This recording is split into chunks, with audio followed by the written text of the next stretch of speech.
Ernakulam town ഹാളിൽ police ക്ലബിൻ്റെ പരിപാടി വന്നു. ഓക്കെ. All Kerala voice. കേരളത്തിലുള്ള എല്ലാ പോലീസുകാരുണ്ടാവും, കമ്മീഷണറൊക്കെ ഫ്രണ്ടിലിരിക്കണം. ഇവരുടെ മുമ്പിൽ ഞങ്ങളുടെ പരിപാടി. അടിച്ച് പൊളിച്ച് തകർത്ത് ബോംബിട്ട്. അത് കഴിഞ്ഞ് 2-3 ദിവസം കഴിഞ്ഞപ്പോഴേ അന്ന് ഞാൻ സ്കൂട്ടറിലാണ് നടക്കണേ. ഞാൻ എന്തോ ആവശ്യത്തിന് വേണ്ടി മെഡിക്കൽ ട്രസ്റ്റ് ഹോസ്പിറ്റലിൽ എൻ്റെ ഒരു കസിനെ കാണാൻ വേണ്ടി പോയതാണ്. ഓക്കെ. അപ്പം മെഡിക്കൽ ട്രസ്റ്റ് തൊട്ട് മുമ്പിൽ കയറുന്നിടത്ത് തന്നെ സ്കൂട്ടറുകൾ നിരന്നിരിക്കാൻ പറ്റില്ല. അവിടെ നോ പാർക്കിംഗ് ആണ്, വെക്കാൻ പാടില്ല. ആൾക്കാരൊക്കെ വെക്കുന്നു, ഇടയിൽ ഞാനും കൊണ്ടുപോയി വെക്കുന്നു. അപ്പം ഞാൻ എന്താണ് കലാഭവനിലെ മ്യൂസിക് ആർട്ടിസ്റ്റല്ലേ, ദൂരെയൊക്കെ നടന്നു വരണ്ടേ, വേണ്ട വെച്ച ഉടനെ കയറാം. ഹോസ്പിറ്റലിൽ കയറി കസിനെയൊക്കെ കണ്ട് തിരിച്ചു വന്നപ്പോൾ കാണാം എല്ലാ സ്കൂട്ടറിൻ്റെ മുകളിലും മഞ്ഞ നിറത്തിൽ പേപ്പർ ഇരിപ്പുണ്ട്. മഞ്ഞ റോസാണെന്ന് അറിയില്ല. ഫൈൻ അടിച്ചു വെച്ചു. പെറ്റി നോക്കുമ്പോൾ 100 രൂപ. അതിൽ എഴുതിയുണ്ട് 100 rupees. ഒരു പരിപാടിക്ക് കിട്ടുന്നത് 100 രൂപയാണ്. ഈ 100 രൂപ വെറുതെ കളയണ്ടേ. അതുമല്ല ഞാൻ കലാഭവൻ്റെ അല്ലേ എന്നൊക്കെ തോന്നല്. അതിനെയാണ് ഹുങ്ക് എന്ന് പറയണത്, അഹങ്കാരം എന്ന് പറയണത്. ഈ ഒരു പണിയാണ്. നേരെ ഇപ്പം തന്നെ കമ്മീഷണർ ഓഫീസിലേക്ക് പോവാം. കമ്മീഷണർ ഓഫീസിൽ എൻ്റെ പരിചയക്കാർ പോലീസുകാരൊക്കെ ഉണ്ട്. ഒരു ജോർജ് ഉണ്ട്, നല്ല പൊക്കത്തിലുള്ള. സ്കൂട്ടർ നേരെ കമ്മീഷണർ ഓഫീസിലേക്ക് വിട്ടു.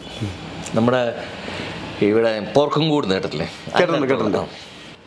സ്കൂട്ടറിനകത്ത് കയറുമ്പോൾ വലിയൊരു ഗ്രൗണ്ട് പോലെ കാലിയായി കിടക്കുന്ന അറ്റത്തായിട്ട് നീളത്തിൽ ഇരിക്കണം ബിൽഡിംഗ്. കുറേ റൂംസ് ഉണ്ട്.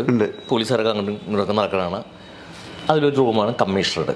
അപ്പോൾ അതൊക്കെ തന്നെ ഇങ്ങനെ അരവാതിലുണ്ടാവുമല്ലോ, അരവാതിൽ പോലീസ് തോക്കും പിടിച്ചിട്ടുണ്ട്. പിന്നെ നോക്കുമ്പോൾ ജോർജാണ് നമ്മൾ ഉദ്ദേശിച്ച ആള്. സ്കൂട്ടർ അവിടെ വെച്ചിട്ട് നേരെ ജോർജിൻ്റെ ജോർജ് സാറൊന്നുമില്ല, ജോർജ് അൻസാറെ അങ്ങോട്ട് ഇടാപടം എന്ത് അൻസാറെ എന്താണ് പുള്ളി അധികം സംസാരിക്കാൻ പറ്റില്ല, തോക്കും പിടിച്ചേക്കുന്നത്. എന്താ അൻസാർ?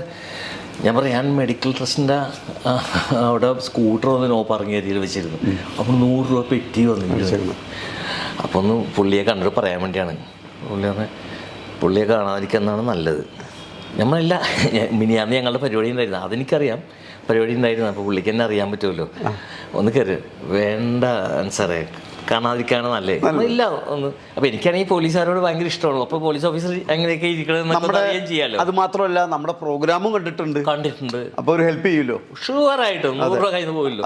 അപ്പം എനിക്കുള്ളിലുണ്ട്, എനിക്ക് ഫ്രീ ആയി കിട്ടുന്നുള്ളത്. ജോർജിന് പേടി, പുള്ളി അങ്ങനത്തെ ആളാണെന്നുണ്ട്. ജോർജ് കാണാതിരിക്കുന്നതാണ് നല്ലത്.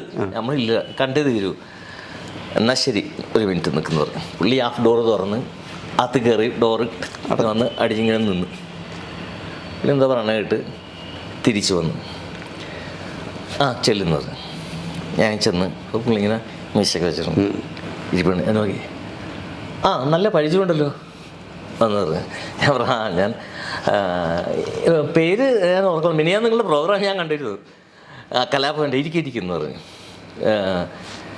അതിൽ സിനിമാ നടന്മാരെയൊക്കെ കാണിച്ചിരുന്നു അല്ലേ, മാളാരവിന്ദനെയൊക്കെ കാണിച്ചിരുന്നു. പിന്നെ ഒരു അമ്മാവനെ കാണിച്ചില്ലേ, അമ്മാവനാണ് എൻ്റെ മനസ്സിൽ നിൽക്കുന്നത്. നിങ്ങൾ ഈ ശബ്ദമൊക്കെ അങ്ങനെ മാറ്റുന്നത് ഉടനെ ഒന്ന് മാറ്റി കാണിച്ചത് കാണിച്ചു. അപ്പം ഇങ്ങനെ മാറ്റാണ് നമ്മുടെ കാര്യങ്ങൾ. ഇത് ഭയങ്കര അത്ഭുതമാണ് കേട്ടോ നിങ്ങളുടെ ഈ കാര്യങ്ങൾ, ഈ തൊണ്ട വെച്ചുള്ള നിങ്ങളുടെ കളി. ഇതൊക്കെയാണ് ഞാൻ ഉദ്ദേശിച്ചത്. ഇങ്ങനെയൊക്കെയാണ്. അതെ, ഞാൻ ഉദ്ദേശിച്ചത് അവിടെ നടന്ന പോലെ ആയിരുന്നു. അതല്ല, ഇത് ഞാൻ മനസ്സിൽ വിചാരിച്ചാണ്. ഡോറിങ്ങനെ അടഞ്ഞു നിന്നില്ലേ, ജോർജ് കയറിക്കൊള്ളാൻ പറഞ്ഞ് കയറി. പുള്ളിങ്ങനെ എഴുതിയിരിപ്പുണ്ട്. ഞാൻ സാർ എക്സ്ക്യൂസ് മീ, ഇതാണോ? അയ്യോ സാർ, ഞാനേ സ്കൂട്ടർ എന്ന് ഒരു സ്ഥലത്ത് നോ പാർക്കിംഗ് ഏരിയയിൽ വെച്ചിരുന്നു. സ്കൂട്ടർ പേന വെച്ച് എന്താ കഴിവാണോ പറഞ്ഞത്? അയ്യോ, സ്കൂട്ടർ വെച്ചെന്ന് ലൈസൻസ് ഇടാ, അതിൽ ലൈസൻസ് ഇടാ, വള്ള കഴിവ് കയറി വരുന്നത് ഇവിടെയാടാ, ലൈസൻസ് എവിടെ? ഞാൻ കോടതിയിൽ അടച്ചോളാം, നിനക്ക് ഇത് ആദ്യം വിചാരിച്ചോളാം. കയറി വന്ന സ്ഥലമാണ് ഭയങ്കര ലൈസൻസ്. ജീവിതത്തിൽ ആദ്യമായിട്ടും അവസാനമായിട്ടും തെറി കേൾക്കുന്ന അയ്യോ ആരും പറയരുതട്ടാ. ഇല്ല പറയില്ല, ഇത് പറയില്ല. ഇതിപ്പോ എന്തായാലും ഞാൻ രഹസ്യമായിട്ട് വെക്കല്ലോ. ജോർജ് പറഞ്ഞത് എത്ര നല്ല കാര്യം. ജോർജ് വെറുതെയാണോ പറഞ്ഞത്? ജോർജ് എന്താ അറിയായിരുന്നു? ജോർജ് അറിഞ്ഞൂടെ അവിടെ നിൽക്കുന്ന. പിന്നെയാണ് അറിയണേ, ഇങ്ങനെ ഇന്റർനാഷണൽ ഫേമസ് ആയ കാര്യത്തിൽ ലോറിക്കാരൊക്കെ തെറ്റ് കാണിച്ച് ഇറങ്ങി അപ്പടിയാണ് മോന്ത കുറ്റി. ഇത് എനിക്ക് തോന്നുന്നു ഞാൻ കയ്യകലത്തിലും ദൂരത്തിലും നിന്നിരുന്നു, അതുകൊണ്ടാണ് അടി കിട്ടാത്തത്. കഴിവറുടെ മോനെ കഴിവേറി എന്നൊക്കെ വിളിച്ചില്ലേ, അതിനുശേഷം ഒരുപാട് തെറികൾ വിളിച്ചു. നല്ല നല്ല അക്ഷരങ്ങളൊക്കെ ഉണ്ട് അതിൽ. എനിക്കത് പറയാൻ പറ്റില്ല. യാതൊരുവിധ ജീവിതത്തിൽ ആദ്യമായിട്ട് അവസാനമായിട്ടും കേൾക്കുന്ന. അങ്ങനെ ലൈസൻസ് അവിടെ വെച്ചു. ലൈസൻസ് എടുത്ത് അവിടെ വെച്ചിട്ട് പുറത്തേക്ക് ഇറങ്ങിയപ്പോൾ ജോർജ് കേൾപ്പിട്ട് ഡോർ തുറന്ന് പുറത്തേക്ക് ഇറങ്ങി. ഞാൻ നിന്നോട് പറഞ്ഞതല്ലേ ജോർജ്, ഇത്രയും ഞാൻ വിചാരിച്ചില്ല. ലൈസൻസ് ഒന്ന് വാങ്ങിച്ചു തന്നേക്ക്. ഒരു രക്ഷയില്ല. പുള്ളിയാണ് നീ നാളെ വാന്ന് പറഞ്ഞിട്ട് പുള്ളി. ഞാൻ നാളെ വരാൻ പറഞ്ഞിട്ടുണ്ട്, ജോർജ് ഒന്ന് വാങ്ങിച്ചു വെച്ചേക്ക്. ഞാൻ നാളെ വന്നിട്ട് വാങ്ങിച്ചിട്ട് കോടതി പോയി അടിച്ചു. അതൊന്നുമില്ല, നിന്റെ കയ്യിലേ തരുള്ളൂ, നാളെ ഇതൊക്കെ തന്നെ വിളിക്കും. അന്ന് ഉറങ്ങിയില്ല. എങ്ങനെ ഉറങ്ങും? പിറ്റേ ദിവസം വന്നപ്പോൾ എന്തോ ഭാഗ്യത്തിന് പുള്ളി ഉണ്ടായില്ല. അപ്പം ജോർജ് അവിടെ അകത്തിയെന്ന് പറഞ്ഞു, റൈറ്റർ ആരൊക്കെ ഉണ്ട് അവിടെ അവർ ഫോൺ ചെയ്ത് പുള്ളിയെ കിട്ടി. എന്തോ ഭാഗ്യത്തിന് കൊടുത്തേക്കാൻ പറഞ്ഞു. ഭാഗ്യം തീർന്നില്ല. ലൈസൻസ് കിട്ടി, 100 രൂപ അടച്ചു. ഒരു വർഷമൊക്കെ കഴിഞ്ഞാണ് ഉന്തസ്ഥാത്താൻ്റെ മൂത്ത ബ്രദർ, എൻ്റെ അമ്മയുടെ ചേച്ചിയുടെ മകനാണ്, ഒരു ആക്സിഡൻറ്റിൽ മരിച്ചു. പുള്ളി ഷിപ്പിലായിരുന്നു, എൻജിനീയറായിരുന്നു. കാല് തെറ്റി വീണു, അങ്ങനെ മരിച്ചാണ്. അങ്ങനെ ഭയങ്കരമായ വിഷമത്തിൽ നടക്കുന്ന സമയമാണ്. അപ്പോൾ ആ പുള്ളിയുടെ ഡയറക്റ്റ് ബ്രദറുണ്ട് ലുക്മാനും ഇപ്പോൾ മരിച്ചുപോയി. ഞാൻ ലുക്മാനും കൂടെ കൊച്ചിയിൽ നിന്ന് തേവരപ്പാലത്തിൽ സ്കൂട്ടറിൽ വരികയാണ്.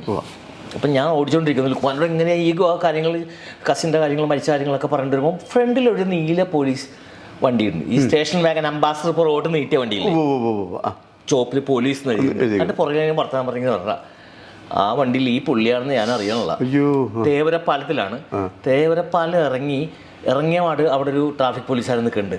അയാളുടെ അടുത്ത് എന്തോ പറയാനായിട്ട് വണ്ടി ചവിട്ടി എൻ്റെ സ്കൂട്ടിൽ നിന്ന് ഇടിച്ച് പുറകൊണ്ടിടിച്ചു, ഇടിച്ചു.